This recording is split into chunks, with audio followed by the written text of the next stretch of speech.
출산 후 조리원에서 퇴원한 주말, 시부모님께서 손주를 보러 집에 오셨습니다. 하지만 갑작스러운 조산으로 집은 정리가 전혀 되어 있지 않았고 남편이 아기용품 택배를 풀어놓기만 한 상태였습니다. 퇴원 후 저는 아기 돌봄과 집 정리를 하루 종일 하느라 몸을 쉴 틈도 없었습니다. 제왕절개 수술 부위가 아프고 체력도 바닥난 상황이었지만 아기가 태열이 심해 에어컨을 18도로 켜두고 수면 잠옷을 입고 물주머니를 안은 채 아기를 돌보며 지쳤습니다. 밤마다 혼자 새벽을 지새우는 일상이 반복되면서 육체적으로도 정신적으로도 한계에 다다랐습니다. 그럼에도 불구하고 시부모님이 손주를 너무 보고 싶어 하셔서 기쁜 마음으로 초대했습니다. 시어머니는 반찬과 과일을 한가득 싸오셨고 저는 그것을 정리하며 정신없이 움직였습니다.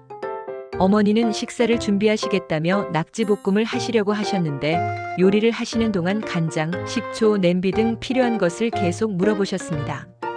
제가 조미료는 여기 있으니 편히 쓰시면 된다고 안내해드렸지만 냄비를 꺼내달라고 하셨습니다. 무거운 무쇠 냄비라 손목이 아픈 저는 남편에게 부탁했더니 어머니께서 갑자기 네가 다 하냐? 라고 화를 내셨습니다. 당황스러웠지만 남편은 이 상황을 가볍게 넘기려 했습니다. 어머니는 청양고추를 물으셨고 저는 임신 중 사용하지 않아 냉동해둔 고추를 드렸습니다. 그런데 이렇게 얼어붙은 걸 어떻게 쓰냐며 불만을 표하셨습니다. 이후 산모미역을 끓여주시겠다며 한우를 사오셨지만 제가 어머니와 이모가 정성껏 보내준 산모미역을 드리자 이 미역은 맛이 없다. 마트에서 파는 싼 미역이 더 낫다고 계속 말씀하셨습니다. 남편이 어머니를 설득하려 했지만 어머니는 같은 이야기를 반복하며 미역의 맛을 비난하셨습니다. 저에게는 단순한 음식이 아니라 가족의 정성과 마음이 담긴 선물이었기에 더욱 속상했습니다.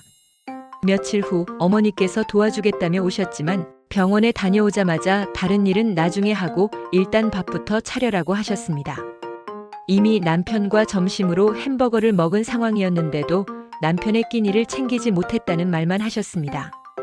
도움을 주러 오신 게 아니라 아들과 손주를 보기 위해 오신 것 같은 느낌이 들었습니다. 사실 임신 전에는 시부모님과 잘 지냈고 자주 함께 식사하거나 여행하며 진심으로 잘하려고 노력했습니다. 하지만 점차 남편만 특별 대우를 받는 상황에서 서운함이 쌓였고 출산 후 어머니의 차가운 말투와 배려 없는 행동들이 상처로 남았습니다. 남편에게 이 모든 상황을 털어놨지만 남편은 어머니의 입장을 이해하려고만 하며 중재의 소극적인 태도를 보였습니다. 남편은 오히려 어머니를 안타까워하며 손주를 보고 싶어 하시니 자주 보여드려라고 말했는데 저에게 떠넘기는 것처럼 느껴져 억울하고 미운 감정이 들었습니다.